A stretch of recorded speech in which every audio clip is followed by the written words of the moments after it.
నమస్తే రమగారు. నమస్తే జయ. రమగారు, మనం శివభక్తుల కథలు చెప్పుకుంటున్నాం. ఈరోజు ఏం చెప్తున్నారు? మూర్తి నాయనారు ఆయన కథ చెప్తాం. అంతా నాయనార్సేనండి? నాయనార్ల గాథలే జయ అవి. ఓకే. తమిళ గాథలు కదా. అక్కడ నాయనార్ అంటే నాయన గారు, అంతే, తండ్రితో సమానమైన వాడు అని అనుకుంటున్నా. నాకు అలాగే అర్థమైంది. మరి తమిళ పదాలకు అన్నిటికీ అర్థాలు తెలియదు, బాగానే ఏదో అర్థమవుతుంది. సినిమాలు చూసేస్తా జయ, నేను తమిళ సినిమాలు చూసేస్తాను. తమిళ సినిమా చూస్తాను, మలయాళం చూస్తాను, కన్నడ చూసేస్తాను. అన్ని లాంగ్వేజెస్ కవర్ చేస్తున్నారు రమగారు. ఏం చేయనంటారా?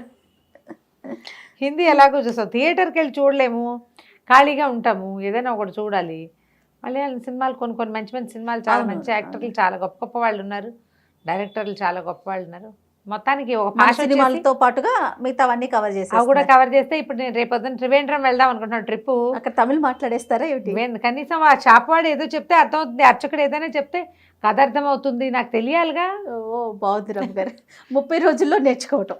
30 రోజులు కాదు, సినిమా చూసి నేర్చుకోవటం. ఈ సూపర్. అది నాయనార్ల గాథలు చెప్పుకుంటున్నాం కదా, కొంచెం కన్నడ, మలయాళం, తమిళం కొంచెం నేర్చుకోండి. మీరు వేరే రాష్ట్రాల్లో తీర్థయాత్రలకు వెళ్ళినప్పుడు ఉపయోగపడుతుంది తప్పకుండా. ఊళ్ళో వాళ్ళు ఏదో కథ చెప్తారు జయ, మనకు కొన్ని ముక్కలైనా అర్థం కావాలి. నేను లాస్ట్ టైం అలా మా ఉడిపిలో అలాగే నేను అర్థం చేసుకున్నాను, కొంచెం తెలుసుకోవడం వల్ల అది ఉపయోగపడుతుంది కదా. అందుకని వేరే భాషలు చూడకూడదు, అలాంటి భావాల్లో ఉండకండి, నన్ను ఫాలో అవ్వండి ఈ విషయంలో. డెఫినెట్గా. పాండ్య రాజధాని మధురలో ఒక ఆయన ఉండేవాడు, మూర్తి ఆయన పేరు. ఏ మూర్తో, ఆయన కులానికి వైశ్యుడట, కానీ మహాశివభక్తుడు. మనం ఇంతకుముందు కథల్లో కూడా చెప్పుకున్నాం, వీళ్ళు శివుడికి ఒక్కొక్కటి ఒక్కొక్క రకంగా సమర్పించి భక్తి చాటుకుంటారు. ఈయనకి గంధం అందించడం ఇష్టం. స్వామికి శివుడికి గంధం పెట్టాలి, గంధం అరగదీసి శివలింగం అంతా అలది సంతోషపడేవాడు. శివారాధన అంటే గంధం తీయటమే ఆయన పని. ఎక్కడైనా అర్చన జరుగుతుందంటే ఈయన వెళ్తే ఒక గంధం చెక్క ఆయన చేతికి ఇచ్చేవారు. ఆయన గంధం తీసి తన భక్తిని, తన ప్రీతిని, భగవంతుడి పట్ల తనకున్న భక్తి ప్రపత్తులు, విశ్వాసాలన్నింటినీ చందనంలోనే సమర్పించేవాడు. అయితే ఈ చందన సమర్పణ హాయిగా నిర్విఘ్నంగా జరిగిపోయేది. ఆస్తి స్వాస్తి ఉన్నవాడు రోజువారీ శివాలయానికి వెళ్ళేవాడు. ప్రతి సంవత్సరం కార్తీక మాసం విశేషంగా సేవించేవాడు. గంధ సమర్పణ, చందన సమర్పణే ఆయన యొక్క భక్తి సేవా తత్పరత నడుస్తూ ఉంది. అయితే ఆ కాలంలో కర్ణాటక రాజ్యంలో ఉన్నటువంటి జైన మతస్థుడైన రాజు ఒక ఆయన పాండ్యరాజును ఓడించి మధురని ఆక్రమించుకున్నాడు. ఆక్రమించుకున్నాక సాధారణంగా పాలకులకి లేదా పైన ఉన్న వాళ్ళకి తమ కిందున్న వాళ్ళందరూ తాము పూజించే దేవుణ్ణే పూజించాలి, తాము ఆచరించిన మతాన్నే ఆచరించాలి, తనేది నమ్మాడో వాళ్ళు కూడా అది నమ్మి తీరాలి అని ఉంటుంది.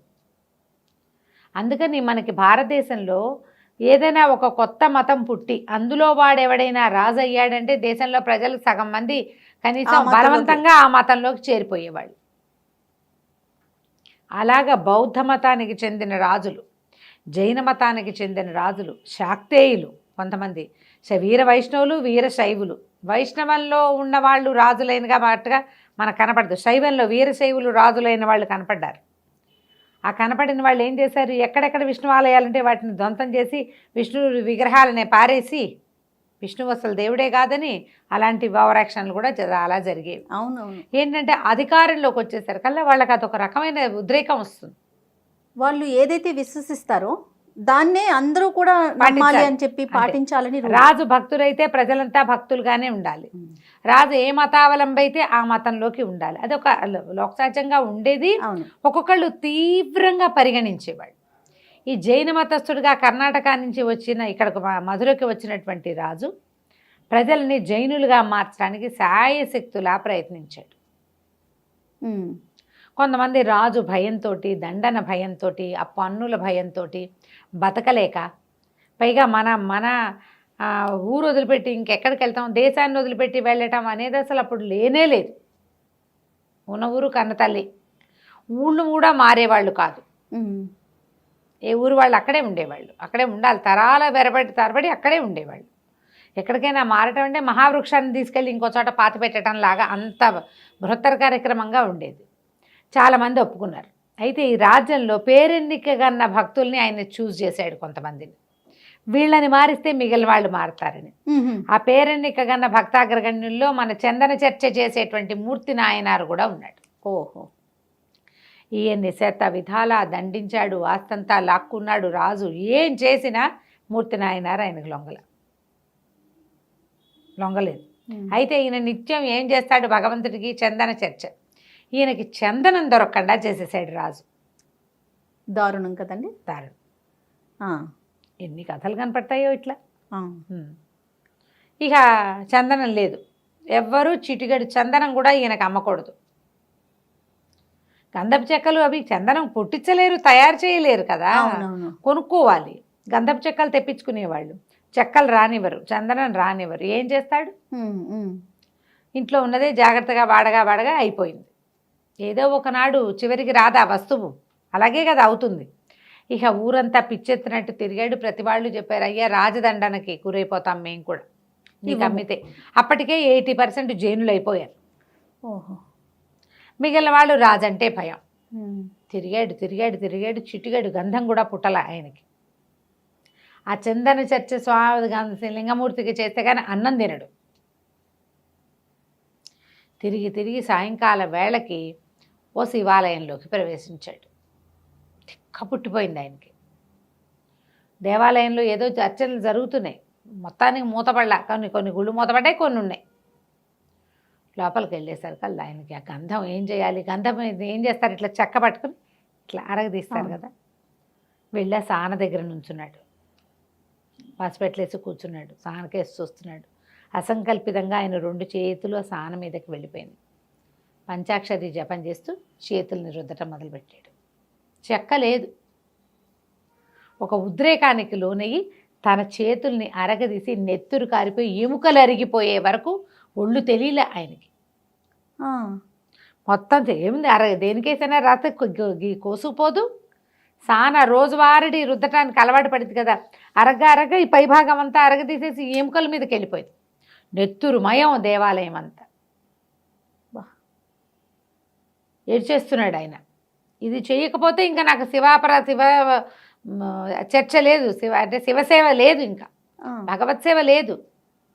ఆ దుఃఖము, ఉద్వేగము, ఇలాంటి పరిస్థితుల్లో నేను దేవసేవ ఎట్లా చేసుకుంటాను, దైవసేవ.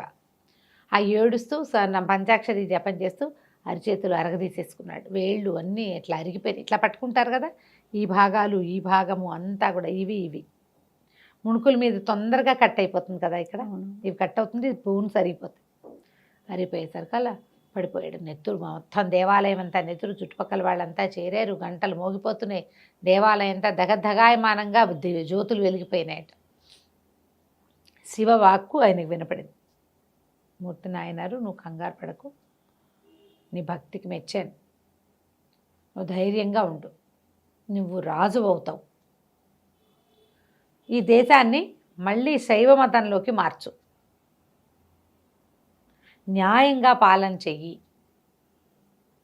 నీ భక్తి అనన్య సామాన్యమైన భక్తికి చాలా నేను సంతోషించానని శివవారిని వినపడింది. ఈయన నెత్తురోడుతున్న చేతులతోటి శివుడికి నమస్కారం చేసి ఇంటికి వెళ్ళిపోయాడు. చేతులకు కట్లు కట్టారు, చుట్టుపక్కల జనం అంతా చేరారుగా, దేవాలయం అంతా శుభ్రం చేశారు. ఈ వాక్యాలు ఇదంతా ఊరంతా వచ్చేసినాయి. చెప్పుకోవటానికే ఉంది, అదే కదా. మామూలుగానే చిన్న పిచ్చి మాటలే, ఇదిగో పులంటే అదిగో తోక అంటారు.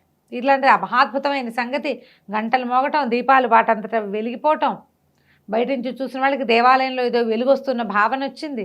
పరిగెత్తుకొచ్చారు, ఎవరికి వినపడలా, ఈయన ఒకటికే వినపడింది. కానీ ఏదో జరుగుతోందని తెలుస్తుంది. ఒక మహాద్భుతం జరిగేటప్పుడు అందరికీ అర్థమవుతుంది. అవునవును. ఏమిటో తెలియదు కానీ ఏదో జరిగిందని మాత్రం తెలుస్తుంది. ఈయన ఇంటికి వచ్చేసాడు, చేతులకు కట్లు కట్టుకున్నాడు, కుమిలిపోతున్నాడు. శివసేవ చేయడానికి వీలు లేకుండా పోయింది, చేతులు ఇట్లా అవుడైపోయినాయి. మర్నాడు శివాలయానికి బయలుదేరాడు. శివాలయానికి వెళ్తే తెల్లవారుజామున కర్కోటకుడుగా ఉన్న జైన రాజు మరణించాడని వార్త వచ్చింది.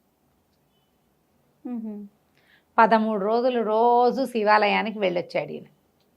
14వ రోజు శివాలయానికి వెళ్తుంటే ఒక ఏనుగు ఎదురొచ్చింది. ఏనుగు ఎదురొచ్చి ఈయన మెడలో దండేసింది.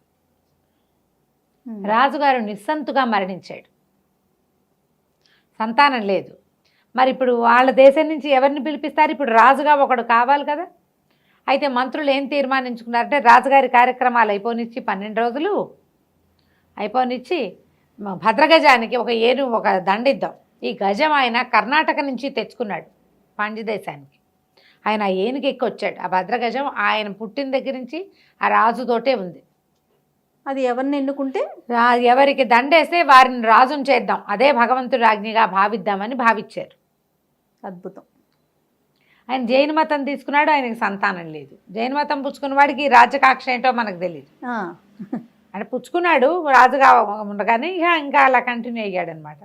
ఆ ఏనుగుకి దండేస్తే అది అన్ని ఊళ్ళు మొత్తం ఊరంతా అన్ని సందులు తిరిగి వచ్చి శివాలయం బయట నిలబడినటువంటి మూర్తి నాయనారు మెళ్ళలో దండేస్తారు కల్లా జనాలంతా చప్పట్లు కొట్టారు.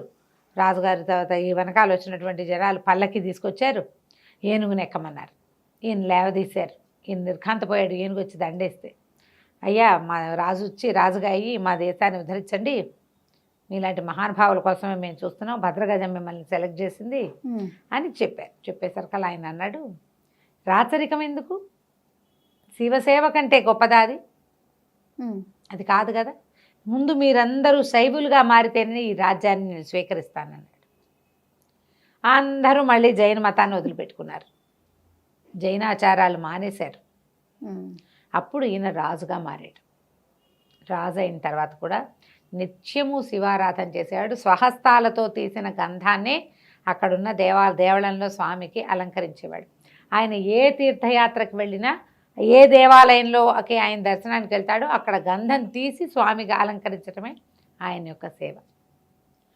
కొన్ని సంవత్సరాల పాటు పాండ్యదేశాన్ని, మధురా నగరాన్ని పరిపాలించాడు మూర్తి నాయనారు.